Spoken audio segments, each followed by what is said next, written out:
जरा सोचिए, कभी कभी हम दिन के अंत में बिल्कुल थक चुके होते हैं, शारीरिक नहीं बल्कि भावनात्मक रूप से।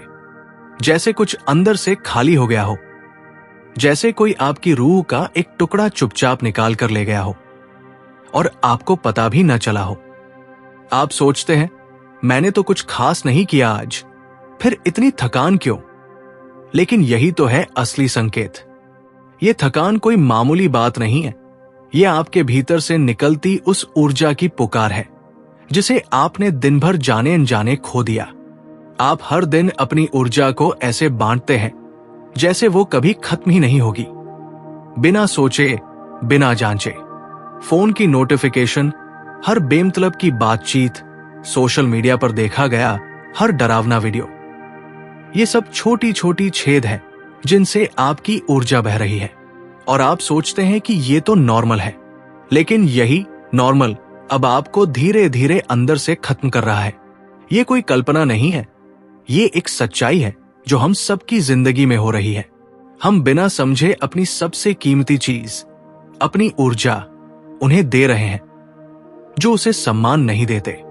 और फिर जब हमें सबसे ज्यादा खुद की जरूरत होती है, तब हम खुद के अंदर कुछ बचा ही नहीं पाते। अब आप सोचिए, आपने आज सुबह उठकर सबसे पहले क्या किया?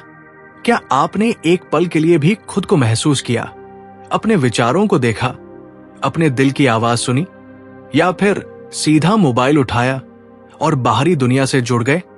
बस वहीं से शुरू हो जाता है ध्यान का हरण। ध्यान यानी आपकी आत्मिक मुद्रा। जहां आप अपना मन लगाते हैं, वही आपकी ऊर्जा जाती है। जब आप बिना सोचे किसी बात पर प्रतिक्रिया देते हैं या बार बार वही नकारात्मक विचार सोचते हैं, तो आप अपने ही दरवाजे खोल देते हैं उस ऊर्जा चोरी के लिए। और यही नहीं, भावनाएं भी बहुत ताकतवर द्वार होती है। जब हम डर, गुस्से या हीन भावना में डूबे होते हैं, तब हमारी ऊर्जा लीक होती है। पर इसका मतलब ये नहीं कि भावनाओं को दबा दो। इसका मतलब है उन्हें समझो, स्वीकारो और जिम्मेदारी से संभालो। हर बार जब आप अपने विचारों और भावनाओं को बिना देखे बहा देते हैं, तो आप खुद को खो देते हैं। लेकिन जब आप रुकते हैं और कहते हैं, ठहरो, ये मेरी ऊर्जा है, इसे मैं कहाँ खर्च कर रहा हूं, तो वहीं से बदलाव की शुरुआत होती है। आपने कभी गौर किया है कि कुछ लोग होते हैं जिनसे मिलते ही थकावट महसूस होती है, जैसे उनकी बातों में कोई भार होता है जो आपको भीतर तक खींच लेता है।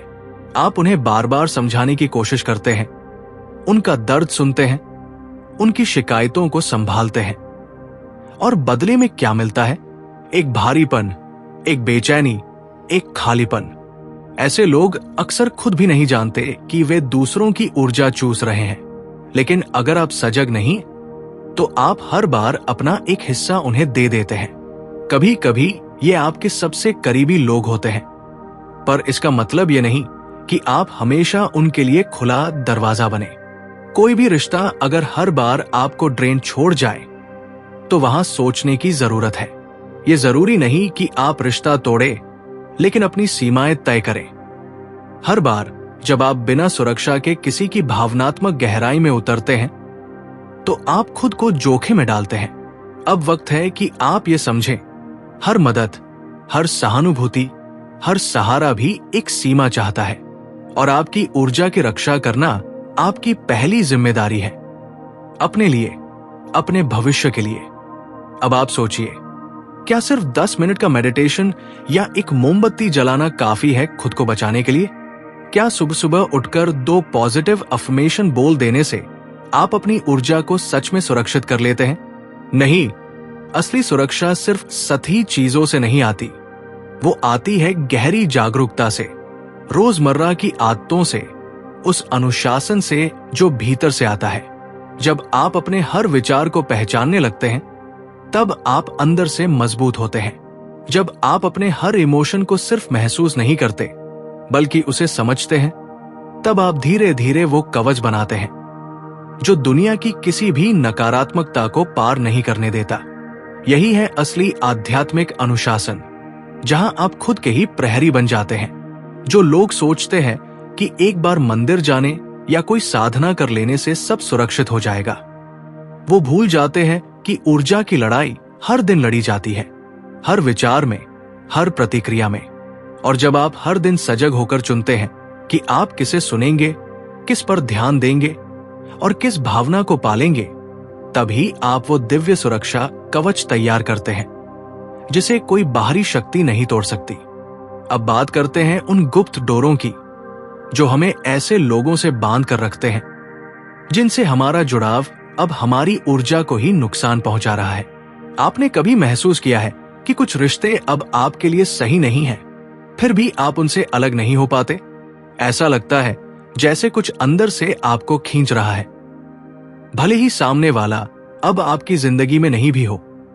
ये सिर्फ यादें नहीं हैं, ये एनर्जेटिक कॉर्ड्स होते हैं, ऊर्जा के अदृश्य धागे जो आपको किसी के साथ बांधे रखते हैं। ये रिश्ते कभी भावुकता, कभी अपराध बोध या कभी बचपन की कंडीशनिंग से बने होते हैं।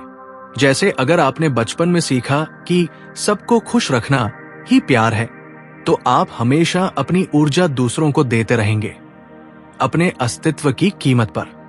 और यही जगह है जहां जागरूकता जरूरी है। आप इन रिश्तों को तोड़े बिना भी इन डोरों को काट सकते हैं, सम्मान और प्रेम के साथ। बस एक विजुअलाइजेशन कीजिए, एक सुनहरी रोशनी में लिपटा हुआ धागा जो अब अपने कार्यकाल को पूरा कर चुका है। आप उसे देख रहे हैं, स्वीकार कर रहे हैं और अब उसे प्रेम से काट रहे हैं। ये कोई अंधविश्वास नहीं, ये एक आध्यात्मिक तकनीक है जो आपको खुद से फिर से जोड़ती है। और जब आप ये करते हैं तो आपको अपनी खोई हुई ऊर्जा फिर से लौटती महसूस होती है, जैसे कोई अंदर की रोशनी फिर से जल उठी हो। अब कल्पना कीजिए, आप एक वृत्त के भीतर खड़े हैं, एक उज्जवल, चमकदार, दिव्य प्रकाश से बना हुआ वृत्त। वो आपको हर ओर से घेर रहा है, आपकी ऊर्जा को ढक रहा है, आपकी आत्मा को सहेज रहा है। ये सिर्फ कल्पना नहीं है, ये एक शक्तिशाली अभ्यास है जो सदियों से अलग अलग सभ्यताओं में इस्तेमाल होता आया है। प्राचीन काल में तिब्बती संतों ने मंडलों के माध्यम से, ड्रुइड साधकों ने भूमि पर खींचे गए रेखाओं के माध्यम से, और भारत में ऋषियों ने मंत्रों और ध्यान के जरिए यही सुरक्षा कवच तैयार किया।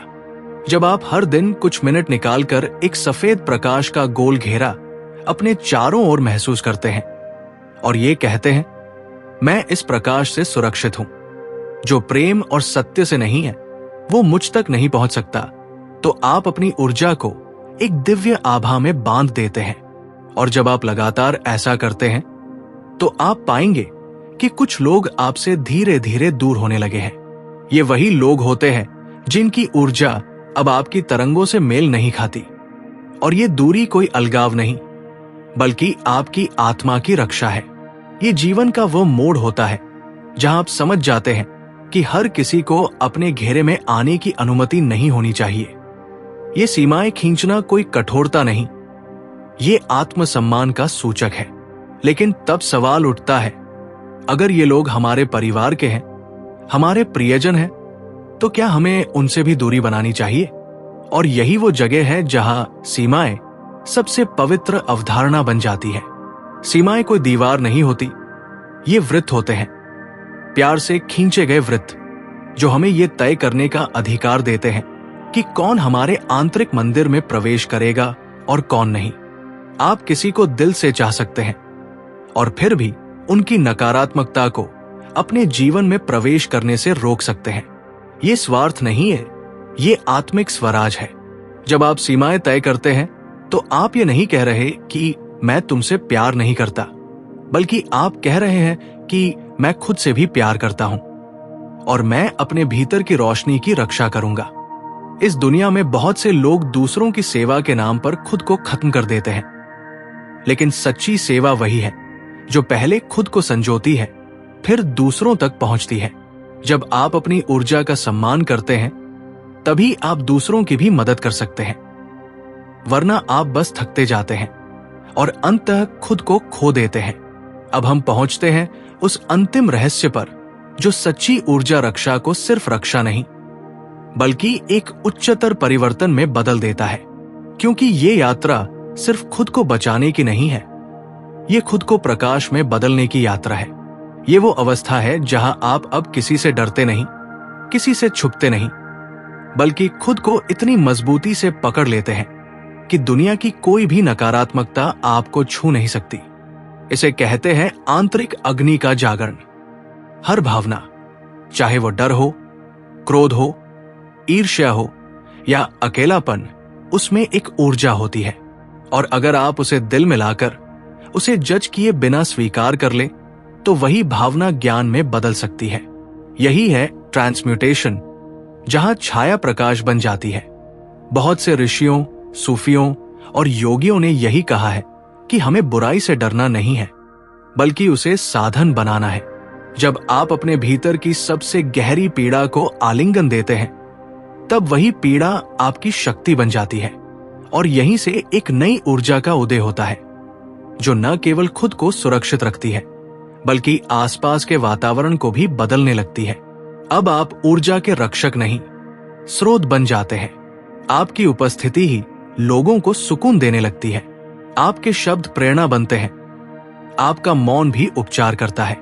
आप कोशिश नहीं कर रहे होते, आप बस हो रहे होते हैं, और इस अवस्था में ब्रह्मांड स्वयं आपके साथ बहने लगता है। अब आपको दुनिया से अप्रूवल नहीं चाहिए, क्योंकि आपने खुद की सच्चाई को पकड़ लिया है। अब आप किसी को साबित नहीं करना चाहते, क्योंकि आपकी ऊर्जा अब खुद ही बोल रही होती है। यही है वो अंतिम सत्य जिसे सदियों तक छुपाया गया, कि आप स्वयं एक सूरज बन सकते हैं।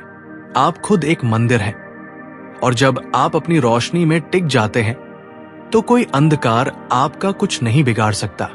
तो अब सवाल सिर्फ इतना है, क्या आप तैयार हैं? क्या आप वो वृत्त खींचने के लिए तैयार हैं जो आपकी ऊर्जा की रक्षा करेगा? क्या आप उन संबंधों को पहचानने और प्रेम से छोड़ने के लिए तैयार हैं जो अब आपके विकास में बाधा बन चुके हैं? क्या आप अपनी भावनाओं को, अपनी छाया को एक अवसर में बदलने के लिए तैयार हैं? क्योंकि जब आप तैयार होते हैं, तब ब्रह्मांड भी आपके लिए रास्ता बनाता है। ये सिर्फ एक रक्षा की यात्रा नहीं है, ये रोशनी बनने की यात्रा है। अब समय आ गया है कि आप खुद से कहें, मैं अब सिर्फ बचने नहीं, जगमगाने के लिए आया हूं। आपने अगर यहां तक सुना है तो समझ लीजिए, आप उन चंद लोगों में से हैं जो अब जाग चुके हैं। अब आपके पास वो ज्ञान है जो आपको सिर्फ बचने नहीं, बल्कि खुद को पूरी तरह जीने में मदद करेगा। ये कोई साधारण बातें नहीं थी, ये आत्मा की भाषा थी, जो आपकी ऊर्जा की रक्षा करना नहीं, उसे पहचानना सिखा रही थी। अब चुनाव आपके हाथ में है। या तो आप पहले जैसे ही अनजाने में अपनी शक्ति गंवाते रहेंगे, या फिर सजग होकर अपनी ऊर्जा, अपनी सीमाएं और अपने भीतर की रोशनी को पूरी गरिमा से अपनाएंगे। याद रखिए, आपका मौन, आपकी उपस्थिति, आपकी सच्चाई ही आपकी सबसे बड़ी ताकत है। अपनी रोशनी को कम मत कीजिए, सिर्फ इसलिए कि दुनिया अंधेरे की आदी है। आप उस रोशनी के वाहक हैं जो खुद को बचाकर नहीं, बल्कि खुद को समझकर दुनिया को बदल सकती है। अब वक्त आ गया है, जागिए, जुड़िए और चमकिए।